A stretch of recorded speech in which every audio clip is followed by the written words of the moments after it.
Welcome students, S के Sangwan Hindi classes में आपका स्वागत है। लेटेस्ट हिंदी वीडियो के लिए चैनल को सब्सक्राइब करें और बेल आइकन दबाएं। प्रिय विद्यार्थियों, मैं संदीप कुमार, हिंदी प्राध्यापक, आपके सामने आपकी पाठ्य पुस्तक स्थिज भाग 2 के गद्य खंड से आपके प्रथम अध्याय नेताजी का चश्मा पाठ लेकर प्रस्तुत हूँ। पिछले वीडियो में हमने नेताजी का चश्मा पाठ के लेखक स्वयं प्रकाश जी का जीवन परिचय पढ़ा था। आपने वो अपनी कॉपी में नोट कर लिया होगा, लिख लिया होगा और स्मरण भी कर लिया होगा। पाठ की शुरुआत करते हैं। नेताजी का चश्मा। हवलदार साहब को हर 15वें दिन कंपनी के काम के सिलसिले में उस कस्बे से गुजरना पड़ता था। पात्र है कोई हवलदार साहब और कंपनी के काम के सिलसिले में हर 15 दिन बाद किसी कस्बे से गुजरना पड़ता था। कस्बा बहुत बड़ा नहीं था, जिसे पक्का मकान कहा जा सके वैसे कुछ ही मकान, और जिसे बाजार कहा जा सके वैसा एक ही बाजार था। कस्बे में एक लड़कों का स्कूल, एक लड़कियों का स्कूल, एक सीमेंट का छोटा सा कारखाना, 2 ओपन एयर सिनेमा घर और एक नगरपालिका थी तो कुछ न कुछ करती भी रहती थी। कभी कोई सड़क पक्की करवा दी, कभी कुछ पेशाब घर बनवा दिए, कभी कबूतरों की छतरी बनवा दी, तो कभी कवि सम्मेलन करवा दिया। इसी नगरपालिका के किसी उत्साही बोर्ड या प्रशासनिक अधिकारी ने एक बार शहर के मुख्य बाजार के मुख्य चौराहे पर नेताजी सुभाष चंद्र बोस की एक संगमरमर की प्रतिमा लगवा दी। यह कहानी उसी प्रतिमा के बारे में है। प्रतिमा का अर्थ मूर्ति के बारे में है, बल्कि उसके भी एक छोटे से हिस्से के बारे में, कि मूर्ति के भी एक छोटे से हिस्से के बारे में है। पूरी बात तो अब पता नहीं, लेकिन लगता है कि देश के अच्छे मूर्तिकारों की जानकारी नहीं होने और अच्छी मूर्ति की लागत अनुमान और उपलब्ध बजट से कहीं बहुत ज्यादा होने के कारण काफी समय ऊहापोह, उलझन की स्थिति और चिट्ठी पत्री में बर्बाद हुआ होगा, और बोर्ड की शासनावधि समाप्त होने की घड़ियों में किसी स्थानीय कलाकार को ही अवसर देने का निर्णय किया गया होगा, और अंत में कस्बे के इकलौते हाई स्कूल के इकलौते ड्राइंग मास्टर, मान लीजिए मोतीलाल जी को यह काम सौंप दिया गया होगा, जो महीने भर में मूर्ति बनाकर पटक देने का विश्वास दिला रहे थे। जैसा कि कहा जा चुका है, मूर्ति संगमरमर की थी। टोपी की नोक से कोट के दूसरे बटन तक कोई 2 फुट ऊंची, टोपी की नोक से कोट के दूसरे बटन तक कोई 2 फुट ऊंची मूर्ति की ऊंचाई थी 2 फुट, जिसे कहते हैं बेस्ट, और सुंदर थी। नेताजी सुंदर लग रहे थे, कुछ मासूम और कमसीन, फौजी वर्दी में। कैसी वर्दी में? फौजी वर्दी में। मूर्ति को देखते ही दिल्ली चलो और तुम मुझे खून दो वगैरह याद आने लगते थे। ये नारे थे सुभाष चंद्र बोस जी के, दिल्ली चलो और तुम मुझे खून दो, मैं तुम्हें आजादी दूंगा। इस दृष्टि से यह सफल और सराहनीय प्रयास था। केवल एक चीज की कसर थी जो देखते ही खटकती थी। नेताजी की आंखों पर चश्मा नहीं था, यानी चश्मा तो था लेकिन संगमरमर का नहीं था, एक सामान्य और सचमुच के चश्मे का चौड़ा काला फ्रेम मूर्ति को पहना दिया गया था।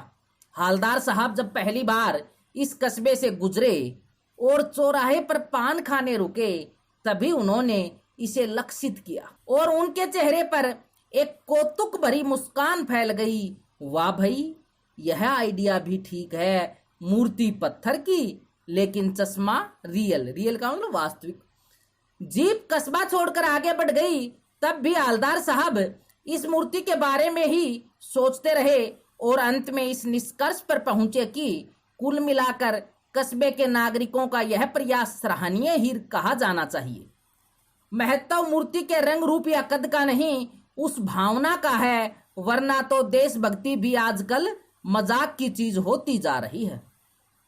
दूसरी बार जब हवलदार साहब उधर से गुजरे तो उन्हें मूर्ति में कुछ अंतर दिखाई दिया। ध्यान से देखा तो पाया कि चश्मा दूसरा है। पहले मोटे फ्रेम वाला चौकोर चश्मा था, अब तार के फ्रेम वाला गोल चश्मा है। हवलदार साहब का कौतुक और बढ़ा। वाह भाई, क्या आइडिया है। मूर्ति कपड़े नहीं बदल सकती, लेकिन चश्मा तो बदल ही सकती है। तीसरी बार फिर नया चश्मा था। हवलदार साहब की आदत पड़ गई, हर बार कस्बे से गुजरते समय चौराहे पर रुकना, पान खाना और मूर्ति को ध्यान से देखना। एक बार जब कौतूहल दुर्दमनीय हो उठा तो पान वाले से ही पूछ लिया, क्यों भाई, क्या बात है? यह तुम्हारे नेताजी का चश्मा हर बार बदल कैसे जाता है? पान वाले ने खुद के मुंह में पान ठूसा हुआ था। वह एक काला, मोटा और खुश मिजाज आदमी था। हालदार साहब का प्रश्न सुनकर वह आंखों ही आंखों में हंसा। उसकी तोंद थिरकी। पीछे घूमकर उसने दुकान के नीचे पान थूका और अपनी लाल काली बत्ती सी दिखाकर बोला, कैप्टन चश्मे वाला करता है। तो ये यहाँ पर पान वाले का व्यक्ति चित्र आया है, उसके व्यक्तित्व की विशेषताएं आई हैं। ये आपको ध्यान से कई बार पूछ ली जाती हैं। क्या करता है? हालदार साहब कुछ समझ नहीं पाए। चश्मा चेंज कर देता है, पान वाले ने समझाया। क्या मतलब? क्यों चेंज कर देता है? चेंज अंग्रेजी का शब्द है जिसका अर्थ बदल देता है। हालदार साहब अब भी नहीं समझ पाए। कोई ग्राहक आ गया, समझो। ग्राहक का मतलब ग्राहक। उसको चौड़े चौखट चाहिए तो कैप्टन किधर से लाएगा, तो उसको मूर्ति वाला दे दिया, उधर दूसरा बिठा दिया। अब हालदार साहब को बात कुछ समझ में आई। एक चश्मे वाला है जिसका नाम है कैप्टन। उसे नेताजी की बगैर चश्मे वाली मूर्ति बुरी लगती है, बल्कि आहत करती है, मानो चश्मे के बगैर नेताजी को असुविधा हो रही हो। इसलिए वह अपनी छोटी सी दुकान में उपलब्ध गिने चुने फ्रेमों में से एक नेताजी की मूर्ति पर फिट कर देता है। लेकिन जब कोई ग्राहक आता है और उसे वैसे ही फ्रेम की दरकार होती है जैसा मूर्ति पर लगा है, तो कैप्टन चश्मे वाला मूर्ति पर लगा फ्रेम संभवतः नेताजी से क्षमा मांगते हुए लाकर ग्राहक को दे देता है और बाद में नेताजी को दूसरा फ्रेम लौटा देता है। वाह भाई, खूब, क्या आइडिया है। लेकिन भाई, एक बात अभी भी समझ में नहीं आई। हालदार साहब ने पान वाले से फिर पूछा, नेताजी का ओरिजिनल चश्मा कहाँ गया? कि मूर्ति के साथ जो वास्तविक चश्मा था वो कहाँ गया? पान वाला दूसरा पान मुंह में ठूस चुका था। दोपहर का समय था, दुकान पर भीड़ भाड़ अधिक नहीं थी। वह फिर आंखों ही आंखों में हंसा। उसकी तोंद थिरकी, तोंद का मतलब पेट। कत्थे की डंडी फेंक पीछे मुड़कर उसने नीचे पीक थूकी और मुस्कुराता हुआ बोला, मास्टर बनाना भूल गया। पान वाले के लिए यह एक मजेदार बात थी, लेकिन हालदार साहब के लिए चकित और द्रवित करने वाली। यानी वह ठीक ही सोच रहे थे।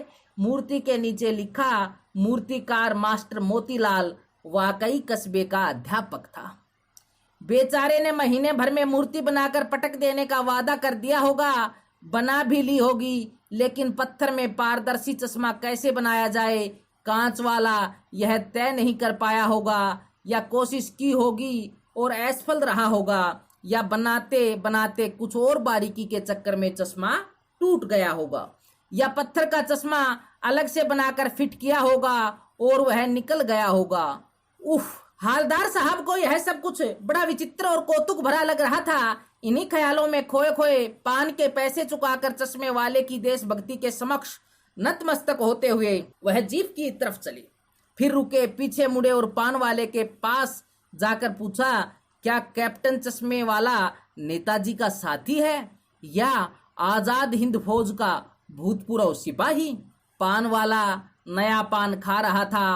पान पकड़े अपने हाथ को मुंह से 1.5 इंच दूर रोककर उसने हालदार साहब को ध्यान से देखा, फिर अपनी लाल काली बत्ती सी दिखाई और मुस्कुरा कर बोला, नहीं साहब, वो लंगड़ा क्या जाएगा फौज में, पागल है पागल, वो देखो वो आ रहा है, आप उसी से बात कर लो, फोटो वोटो छपवा दो उसका कहीं।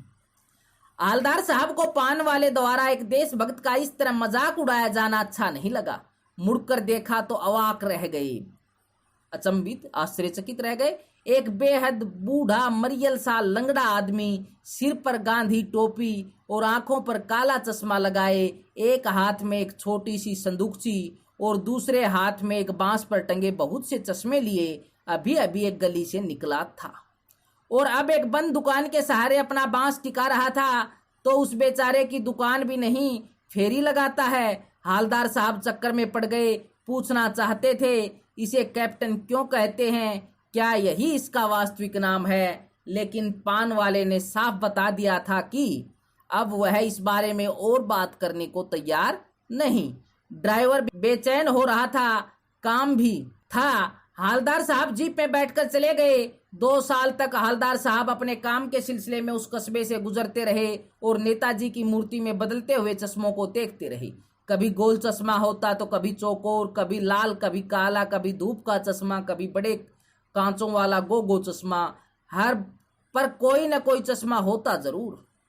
उस धूल भरी यात्रा में हालदार साहब को कौतुक और प्रफुल्लता के कुछ क्षण देने के लिए फिर एक बार ऐसा हुआ कि मूर्ति के चेहरे पर कोई भी कैसा भी चश्मा नहीं था। उस दिन पान की दुकान भी बंद थी, चौराहे की अधिकांश दुकानें बंद थी। अगली बार भी मूर्ति की आंखों पर चश्मा नहीं था। हालदार साहब ने पान खाया और धीरे से पान वाले से पूछा, क्यों भाई, क्या बात है, आज तुम्हारे नेताजी की आंखों पर चश्मा नहीं है? पान वाला उदास हो गया। उसने पीछे मुड़कर मुंह का पान नीचे थूका और सिर झुकाकर अपनी धोती के सिरे से आंखें पोंछता हुआ बोला, साहब, कैप्टन मर गया। और कुछ नहीं पूछ पाए हालदार साहब। कुछ पल चुपचाप खड़े रहे, फिर पान के पैसे चुकाकर जीप में आ बैठे और रवाना हो गए। बार बार सोचते, क्या होगा उस कौम का जो अपने देश की खातिर घर गृहस्थी, जवानी, जिंदगी सब कुछ होम देने वालों पर भी हंसती है और अपने लिए बिकने के मौके ढूंढती है। दुखी हो गए। 15 दिन बाद फिर उसी कस्बे से गुजरे। कस्बे में घुसने से पहले ही ख्याल आया कि कस्बे की हृदय स्थली में सुभाष की प्रतिमा अवश्य ही प्रतिष्ठापित होगी, लेकिन सुभाष की आंखों पर चश्मा नहीं होगा, क्योंकि मास्टर बनाना भूल गया और कैप्टन मर गया। सोचा, आज वहां रुकेंगे नहीं, पान भी नहीं खाएंगे, मूर्ति की तरफ देखेंगे भी नहीं, सीधे निकल जाएंगे। ड्राइवर से कह दिया, चौराहे पर रुकना नहीं, आज बहुत काम है, पान आगे कहीं खा लेंगे। लेकिन आदत से मजबूर आंखें चौराहा आते ही मूर्ति की तरफ उठ गई। कुछ ऐसा देखा कि चीखे, रोको। जीप स्पीड में थी। ड्राइवर ने जोर से ब्रेक मारे। रास्ता चलते लोग देखने लगे। जीप रुकते न रुकते हालदार साहब जीप से कूदकर तेज तेज कदमों से मूर्ति की तरफ लपके और उसके ठीक सामने जाकर अटेंशन में खड़े हो गए। मूर्ति की आंखों पर सरकंडे से बना छोटा सा चश्मा रखा हुआ था, जैसा बच्चे बना लेते हैं। हालदार साहब भावुक हैं, इतनी सी बात पर उनकी आंखें भर आई। इसी के साथ आपका अध्याय यही समाप्त होता है। धन्यवाद।